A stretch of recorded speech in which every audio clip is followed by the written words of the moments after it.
Okay, so now that our coil's been set up correctly, we've got it installed, the groove, in the groove there, little plate, this little hook groove that holds the coil up, sits in place, and as you can see, this is nice and tight.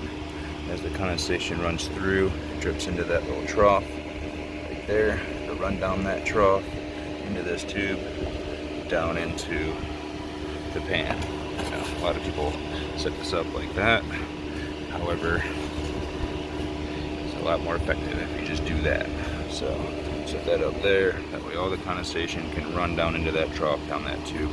Instead of with it the opposite way, this trough is faced upward, and then this is actually sealed. So none of that condensation can drip into that trough, and it holds water in there until it finally spills over. So rust it out quick.